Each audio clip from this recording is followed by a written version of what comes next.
थे। बिना पति के उसने अपने बेटों को पढ़ा लिखा कर कामयाब बनाया, इसलिए उसे खुद पर बहुत घमंड था।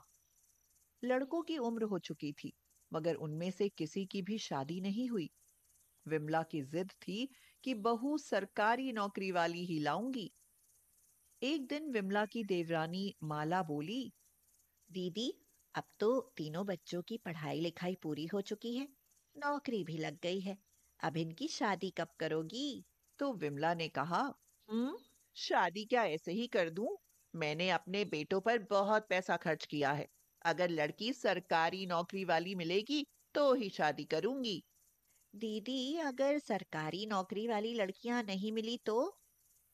अरे, मिलेंगी क्यों नहीं? कोई लड़कियों का अकाल थोड़े ही ना पड़ा है।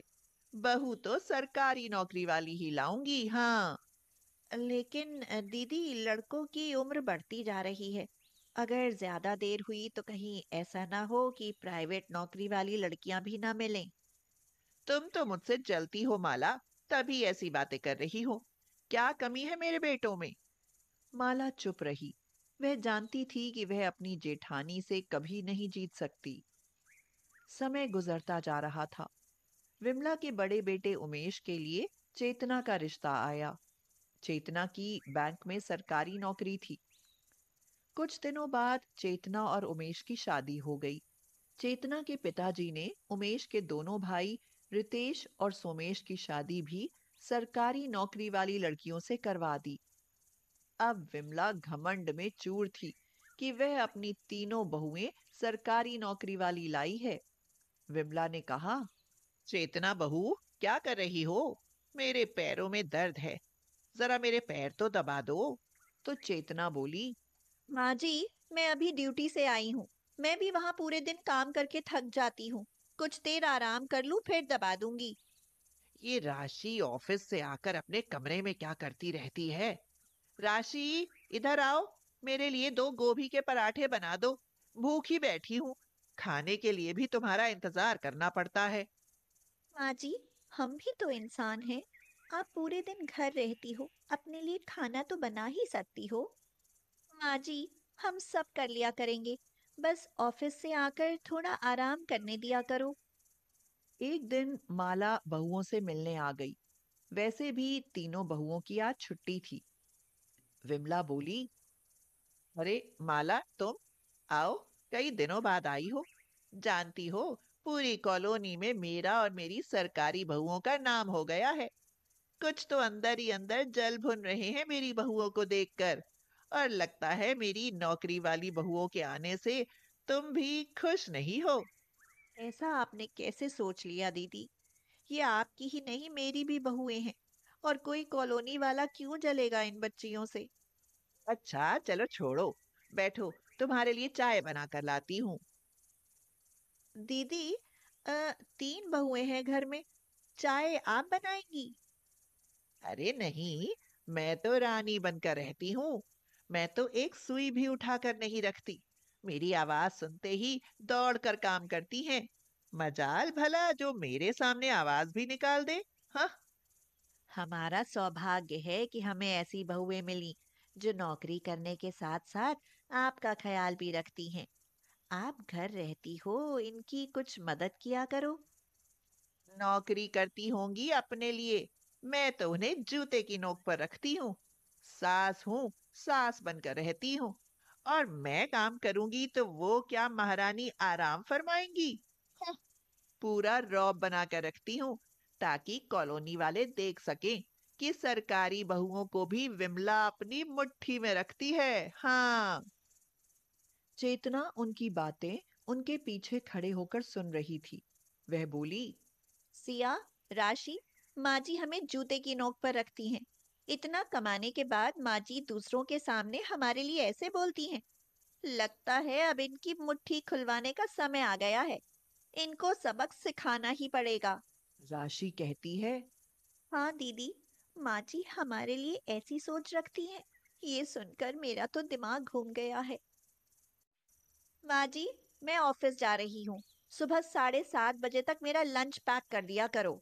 मझली बहू राशि बोली, माँ जी, लंच तो मेरा भी पैक होना है। लेकिन दीदी की तरह मेरे लंच में प्लेन रोटी मत रखना। मेरे लिए पराठे बना देना। छोटी बहू सिया ने कहा। माँ जी, मेरे लंच में ना तो रोटी और ना पराठा, बस दो सैंडविच रख देना। विमला सोचने लगी, सबके लंच अलग अलग बनाकर रखने होंगे। हे भगवान, इस तरह तो मेरी रेल बन जाएगी। क्या करूं? जल्दी से बनाना ही पड़ेगा, वरना ये तीनों लंच के चक्कर में लेट हो जाएंगी। रख लो, लंच मैंने बना दिया है। ओ माँ जी, अब तो आप पूरे दिन फ्री रहोगी, तो एक काम कर देना। 4 दिन के कपड़े इकट्ठे हो गए हैं, प्लीज मशीन लगाकर उन्हें धो देना। अच्छा माँ जी, आज आप मशीन लगाकर सिया के कपड़े धो ही रही हो तो मेरे कपड़े भी डाल लेना। वैसे भी मैं शाम को लेट हो जाती हूँ। विमला का दिमाग चकराने लगा।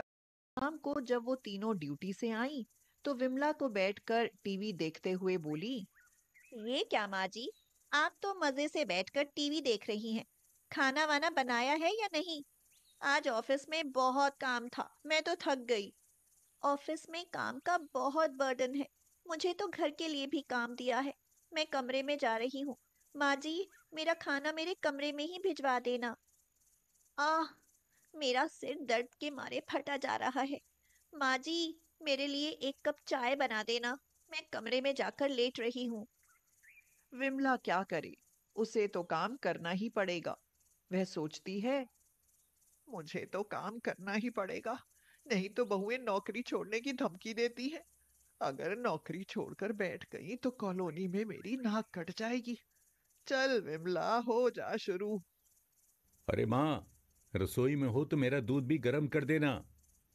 माँ, मेरे दूध में कॉफी डाल देना। माँ जी, साथ के साथ रसोई भी समेट देना। सुबह वैसे ही देर हो जाती है। अब विमला रात तक इतनी थक जाती थी कि बिस्तर पर लेटते ही उसे नींद आ जाती थी। चेतना बोली। राशि, सिया, माँ जी की ये हालत मेरे से देखी नहीं जाती। अब हमें अपना नाटक खत्म कर देना चाहिए। दीदी, जब तक माँ जी को ये एहसास ना हो जाए कि उन्हें हमें अपने जूते की नोक पर नहीं, बल्कि दिल में रखना चाहिए था, तब तक ऐसे ही चलने दो। कुछ दिनों बाद विमला बीमार पड़ गई, लेकिन बीमार होने के बाद भी उसे सारा काम करना पड़ता। माला ने विमला को छुट्टी वाले दिन भी सारे काम करते देखा, तो वह पूछ बैठी। ये क्या दीदी, मैंने तो सुना था आप बहुओं को जूती की नोक पर रखती हो, फिर भी इतना काम करना पड़ रहा है। विमला बोली। अब मैं जान गई हूँ माला, कि वो भी इंसान है। ऑफिस के साथ साथ घर का भी काम करने में वो कितना थक जाती होंगी। दीदी, अभी भी समय है। बहुओं से माफी मांगो और उन्हें उनका काम करने दो। आप घर में रहकर उनकी छोटी मोटी मदद कर सकती हो। मैंने उन्हें बहुत परेशान किया है। मैं अपने किए पर बहुत शर्मिंदा हूँ माला। आखिर किस मुंह से माफी मांगू? माँ जी, आपको माफी मांगने की कोई जरूरत नहीं है। हम तीनों आपके पीछे खड़े होकर आपकी बातें सुन रही थी। माँ जी, ऑफिस जाने से पहले और आने के बाद हम सारे काम करती थी, लेकिन फिर भी आप हमसे नौकरों की तरह काम लेती थी। हाँ माँ जी, हमने आपसे इतना काम ये एहसास कराने के लिए कराया कि हम सरकारी बहुएं भी इंसान हैं।